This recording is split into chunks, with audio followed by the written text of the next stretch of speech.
Tonight on Noir. We feel the need for speed when Jerry Miculek joins us on the range. LaSword and Jerry team up to make a case for revolvers, and it's getting down to the wire in the second to last stage of the challenge. Welcome to Noir. What's going on with you?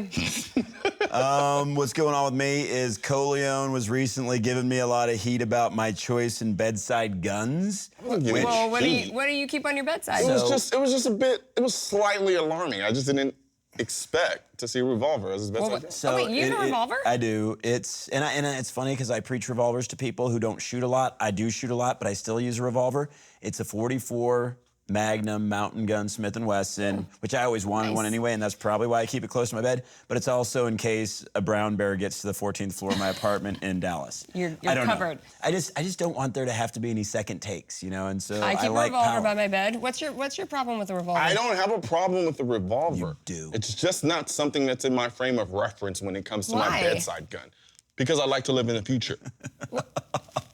They have updated revolvers. Yeah. Just the fact that you have to say they have updated revolvers speaks to its antiquity. So, I like the revolver. the problem with him is he's dealing with getting old, right?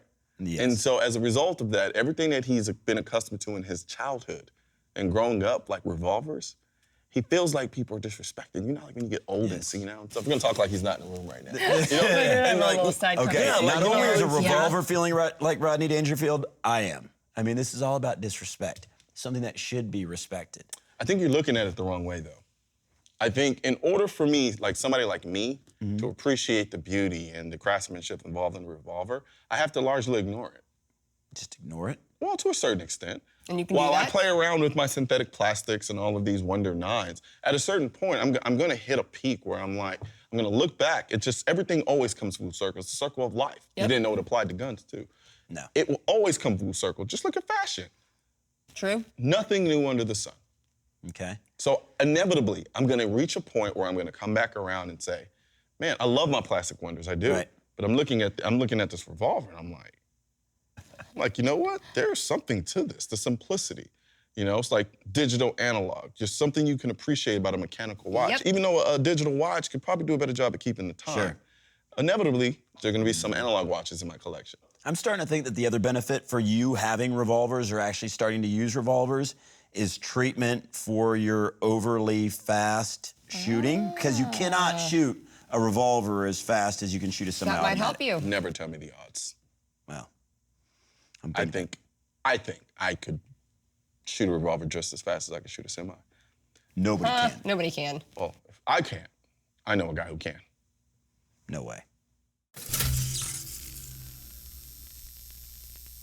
Colion, this is a big day for me on Noir, man. I see you grinning from ear to I mean, ear. I have been since I saw Jerry, since I met Jerry. It's weird because I've been involved for about 30 years, and I've never had the chance to meet him before, but Jerry Miculek here, probably the best handgun shooter to have ever walked on the planet. Jerry, thanks for being here. My pleasure. See? So just keep it rolling, just steady, nothing fast, just smooth, straight to the rear. Okay.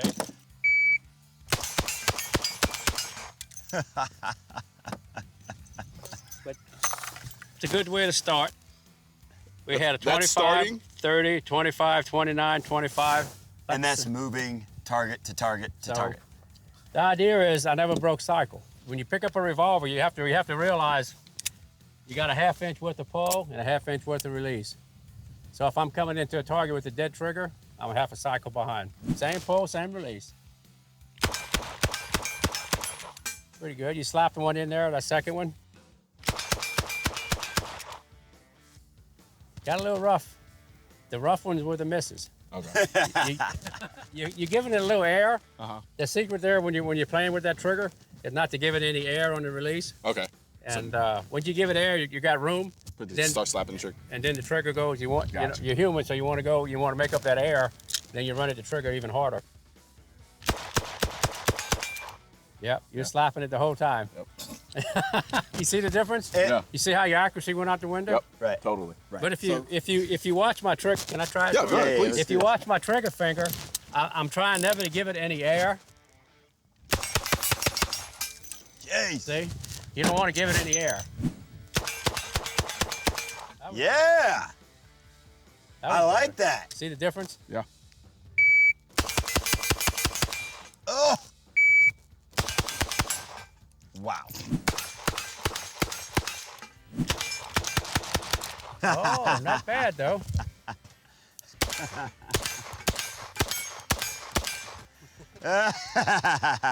He shot as fast as I did with it upside down. That is nuts.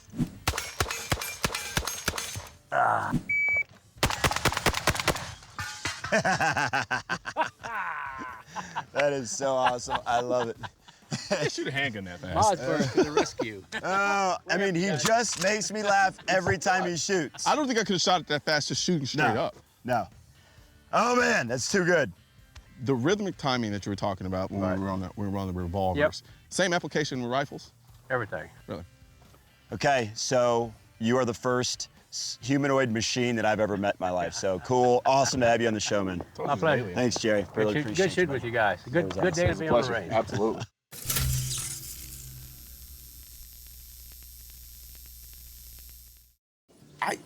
I gotta be honest, I'm floored and just completely perplexed about how somebody Jerry's age can shoot that well.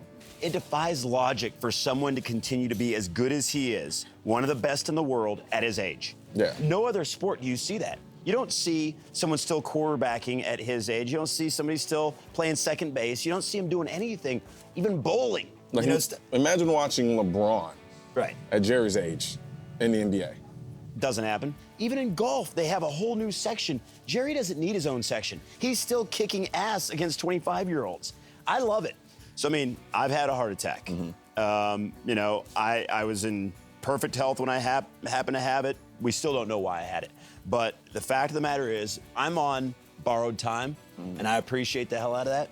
And I want to continue to be as good as I possibly can be for the rest of my days. I want to be sheep hunting when I'm 70 years old, 75 years old, 80 years old. I want to never be restricted from doing what I want to do based upon physical problems that I have. That's why I do work out, try to stay in shape. Yeah. But Jerry has done that. He is the example for me in that he really, if you just looked at him from a distance and you saw him shoot, one, you'd say it's impossible for anybody to shoot that fast, but two, you'd say he's 25 or 30 years old.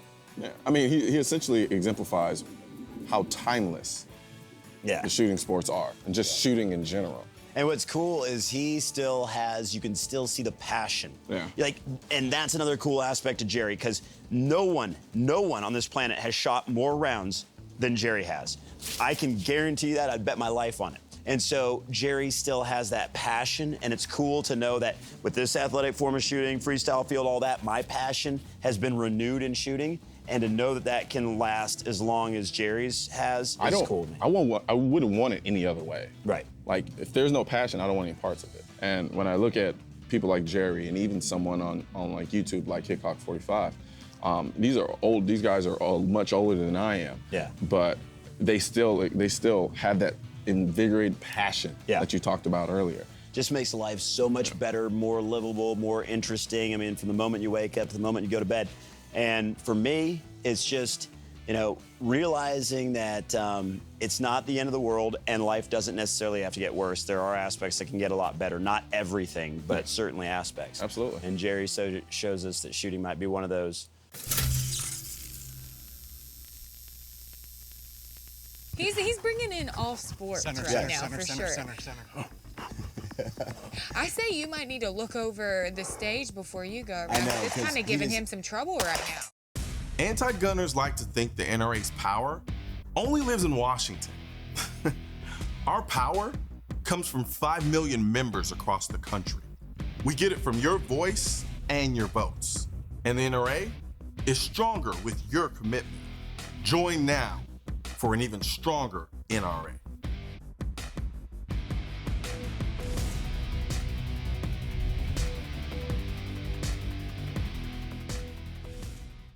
All right, Lessort, you're the most qualified one here for me to ask this question to.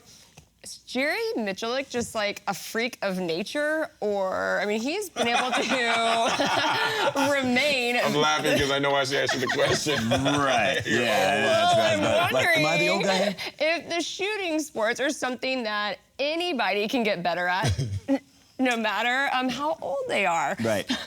I want to say that he's not a freak of nature because I want to be like him in like 3 years when I'm 60. Kind of a freak. I wanted to preempt you again.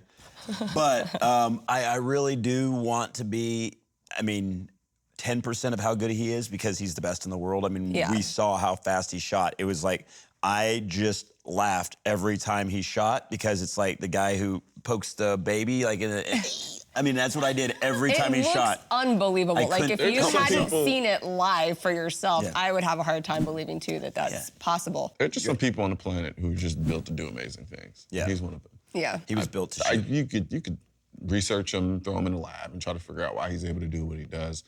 There are just certain people, no amount of training, no amount of dedication, hard work is going to allow you to be as proficient, as good as doing what he does the way he does it. How do you get to that point? It's just one of those anomalies. How do you do that? He's not doing like special workouts to get that fast. It's a natural thing. It It's just some happened in people basketball too. People just have those gifts.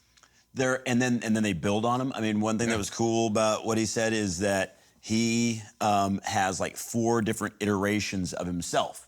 He would learn from like the Filipino shooters who'd came over to the United States. Yeah. The Filipino shooters are all of a sudden on the scene and they're doing things totally different.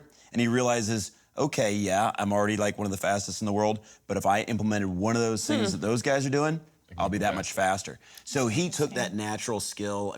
Michael Jordan had unbelievable natural skill, but he also worked to enhance it. Like in high school, he wasn't even like on the varsity team or something like that. So the natural talent is obviously there. He worked to improve it. What was funny is, he doesn't do the workouts because he's just like, moving iron doesn't make any sense to me. I want some finished product. So he works on his farm. I don't think he talks exactly like that, but that's a like good that. workout. He doesn't talk like that. I was wondering why you were using I was trying to do like a 60-year-old farm guy, like hardcore. Well, I'm going to bring us right back on subject because I think everybody is ready to see one of the final stages in this competition. So, Katie? All right, you're right. Heading into the second to last stage, Colion, you are at 9 minutes and 42 seconds, and Lessort still in the lead with a 9 minute and 7 second time. 35 seconds.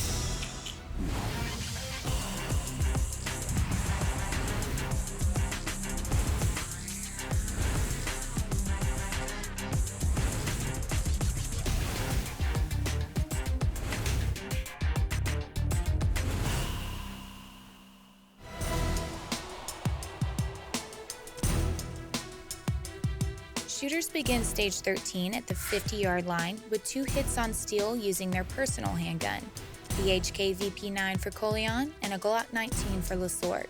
Then they'll sprint to the 15 for 2 more with an FN45, and then that pattern repeats itself 2 more times before they reach the end.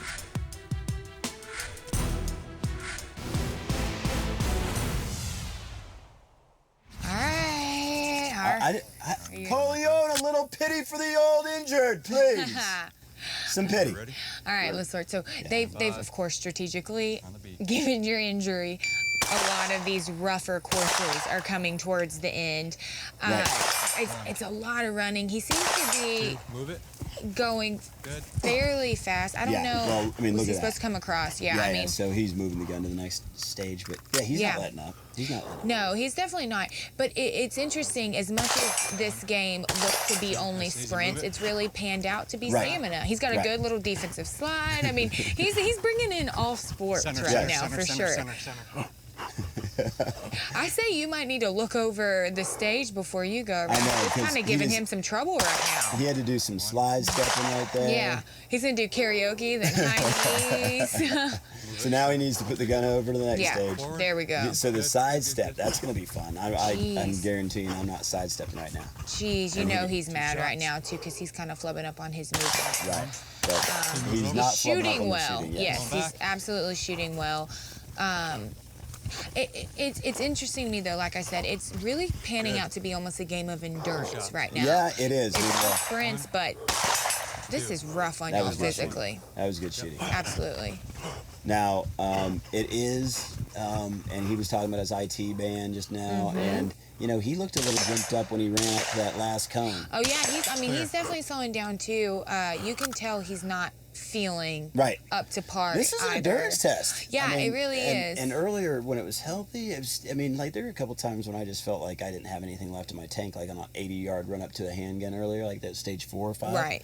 I think what we're really seeing is, I mean, as fun as it is and as competitive as it is, it's also hard. I mean, this isn't something easy to come out to. It's easy to come out and have fun, but to do a 14-stage course and game is really, really wearing on you guys. It's a test. It's a test of your athleticism, no doubt, and your physical endurance, your capabilities. Well, and doing it back to back to back to back like you guys are doing. We came in at 81.22. Oh boy, does that read 3 digits when I do it?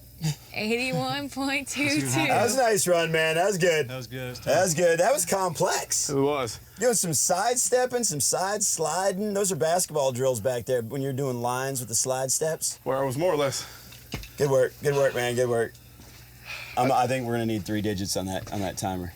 Man, how are you feeling after that run? That one was a beast. Yeah. I can't tell if it was just a course in and of itself, It looked or like I'm just getting exhausted. It looked like dynamic stretching because you were like kind of going karaoke, sidestep, back pedal, sprinting. Well, I thought it'd be faster to just sidestep my way over there. I can guarantee you I'm not going to be sidestepping right now. Let's see what you bring to the table with this. It's going to be some hops for me, not sidestepping. On 3, 2, 1. All right, Colion, let's walk everyone through. He's already struggling on this. Okay. He had some misses, which he normally. I missed too. Lasor doesn't normally have misses. He's definitely He's rather accurate most of the time. So this course, though, seems to be, or the stage, I guess, is pretty tough, huh? It was tough, and like I said, I can't tell if it's because I'm tired or because the because the course is fatigue. actually course. Right. And then also it's just remembering where you need to go. It's a little bit more Coming back to the- dynamic movement-wise. Yeah, see, like he went back to the Ron Cone because I did the same thing. And that's a little hard on him right now, and it's hard on you. I don't want to downplay you either. I mean, y'all both are kind of toying with some fairly serious injuries and pulls, and I'm not injured. not yet. Not yet. I'm not quite yet. injured yet. Yeah. I'm on the verge Just- if this yeah. continues on. But You're walking that fine line of injury. So Lasor is at least shooting better now, but yeah, his movement, he's definitely struggling. He's tough for hanging on, but he's doing the exact same thing you did. He should have taken notes when you were going because he's kind of flubbing the same movement that you did. Y'all are both moving a little extra than you had to in this stage. But yeah, he's a shooter. He is. He's definitely accurate, that's for sure. And you can tell his tactical training has come in because he's mentally so calm, even with this injury. That's pretty impressive. But how are you feeling overall? I think he's pretty. If not close, I think he might have edged it. That was I some good shot pretty shooting. well. That was some good shooting. Thanks, buddy. Just not so quick on my feet anymore. All right, John. We got you at 87.63.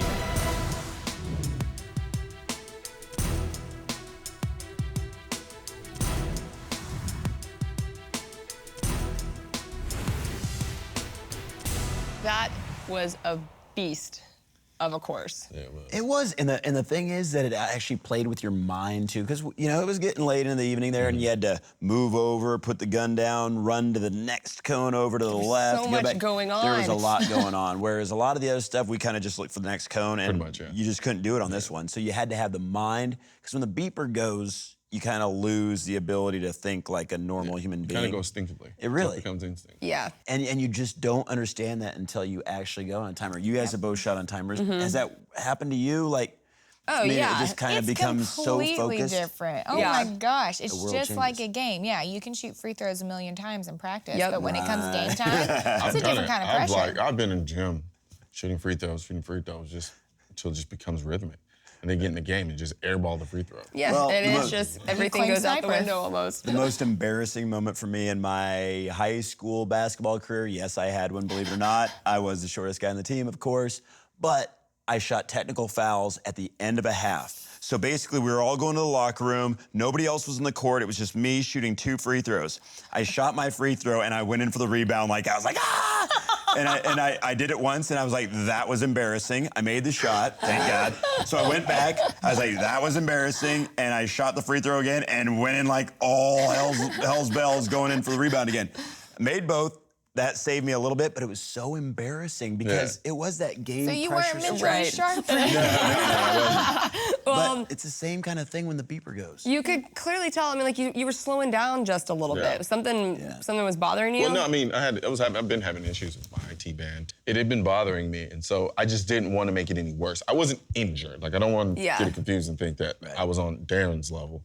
But I didn't want to make it worse, so I was favoring my right leg. And you could tell. Yeah, you could tell. You're like overcompensating a little bit. He was running about, I'm guessing, like 60% of what you started at, there, and it was real noticeable. Well, there was a lot going on with the course, but just a lot of athleticism was brought in to this stage. No doubt, and we're learning as we go. One reason that we both are just chomping the bit to do it again is because we've learned a lot over this time, like what we could do better and faster. And I know the next time we run this, we might have to run it as teams at some point, is to just see what our overall time is relative to what it was that evening. And, you know, we were shooting under the lights. You're always going to have less of a crisp sight picture. You're not going to be able to see the target as well. So we're going to run it during the day. We're going to run it with all of what we learned about skills and with technique. the chicks. Yeah. Absolutely. You guys wanted to shoot so bad. Well, don't forget, guys, we still have one more stage in this competition, and I have to be honest, it's probably my favorite stage in the entire competition. Have some good memories associated with this. To it, I can see that. I do have have emotional definitely. attachment to it. I think all of us have an emotional attachment to it. So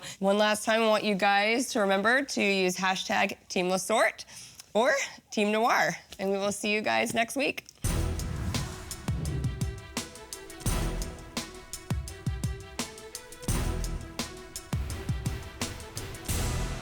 Next week on Noir. We're absolutely committed to hitting the target, and you're on the clock. So the mental game is you have to be accurate. There's no question. Are you feeling nervous about this last one? Yes, I am, because it's like 80 yards of running and I just don't have the wheels with me right now.